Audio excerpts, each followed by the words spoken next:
నమస్తే న్యూస్ 24 తెలుగుకు స్వాగతం. వార్తల్లోని ముఖ్యాంశాలు ఇప్పుడు చూద్దాం.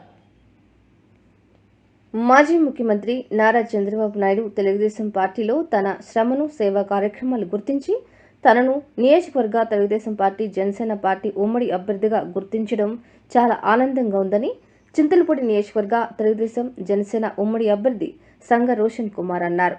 చింతలపూడి పట్టణంలో బట్టువారిగూడెం వైఎస్ఆర్ కాలనీ ఇంటింట ప్రచారం కార్యక్రమం నిర్వహించారు. ఈ సందర్భంగా బట్టువారిగూడెంలో రామాలయం గుడి వద్ద పూజలు నిర్వహించి అనంతరం చర్చిలో ప్రార్థనలు నిర్వహించి ఇంటింటా ప్రచారాన్ని కొనసాగించారు.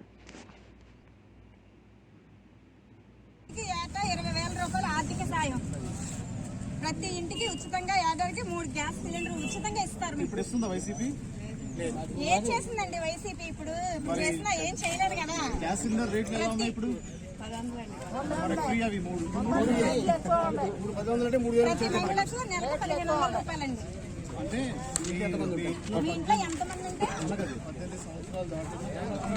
నన్ను తెలుగుదేశం జనసేన ఎమ్మెల్యేగా ఉమ్మడి అభ్యర్థిగా పంపించిన నారా చంద్రబాబు నాయుడు గారికి, లోకేష్ గారికి, అచ్చెన్నాయుడు గారికి, పవన్ కళ్యాణ్ గారికి నేను ఎల్లప్పుడూ రుణపడి ఉంటాను.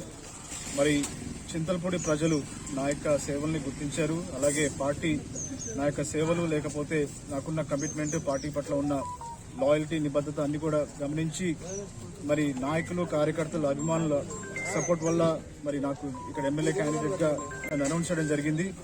నేను ఈ విషయంలో చాలా ఆనందిస్తున్నాను. అలాగే చాలా బాధ్యతతో కూడిన పని ఇది.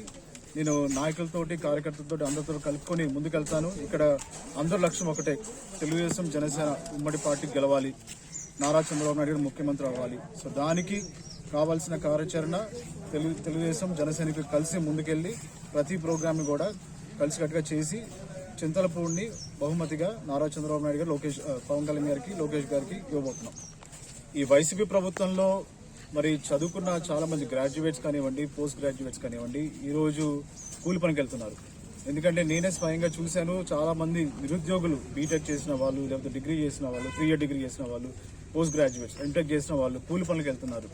మరి వాలంటీర్స్గా పనిచేస్తున్నారు. ఈ ప్రభుత్వానికి, ముఖ్యమంత్రికి అభివృద్ధి పైన ఎటువంటి చిత్తశుద్ధి లేదు. కనీసం అసలు ఒక రాజధాని కూడా నిర్మించలేదు. దాన్ని ఆల్రెడీ స్టార్ట్ చేసిన దాన్ని కూడా ఫినిష్ చేయలేకపోయారు. మరి 3 రాజధానులని ప్రతిసారి కూడా ప్రజల్ని మోసం చేస్తూ వస్తున్నారు. ఈ ముఖ్యమంత్రికి, జగన్మోహన్ రెడ్డికి చిత్తశుద్ధి ఉంటే మరి కంపెనీలు ఎన్ని వచ్చాయి? ఇప్పటివరకు చూసుకుంటే 10 కంపెనీలు వచ్చాయి. మరి నారా చంద్రబాబు నాయుడు గారు ఒక విజన్ ఉన్న నాయకుడు. మరి హైదరాబాద్ హైటెక్ సిటీ కానివ్వండి, సైబర్ సిటీ కానివ్వండి, ఇలాగా ఎన్నో మరి కంపెనీస్ తీసుకొచ్చి ఉద్యోగ అవకాశాలు కల్పించి నాలాంటి వాళ్ళకి మరి ఐటీ రిఫార్మ్స్ వల్ల నేను అమెరికాకి వెళ్ళగలిగాను. అక్కడ నాకంటూ ఒక స్థాయిని నేను తెచ్చుకోగలిగాను. దానికి కారణం నారా చంద్రబాబు నాయుడు గారు.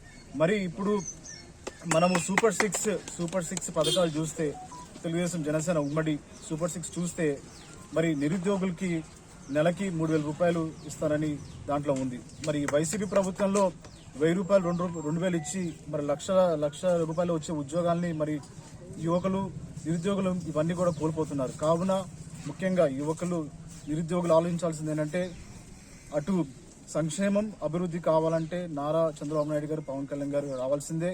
మరి ఆంధ్రప్రదేశ్ స్వర్ణాంధ్రప్రదేశ్గా మారాలంటే నారా చంద్రబాబు నాయుడు గారు, పవన్ కళ్యాణ్ ఉండవలసిందే. సైకిల్ గుర్తుకే మీ ఓటేసి మరి భారీ మెజారిటీతో చింతలపూడిని గెలిపించుకొని అలాగే నారా చంద్రబాబు నాయుడు గారు ముఖ్యమంత్రిగా చేయవలసిందిగా మేము అందరూ కూడా కోరుకుంటున్నాం.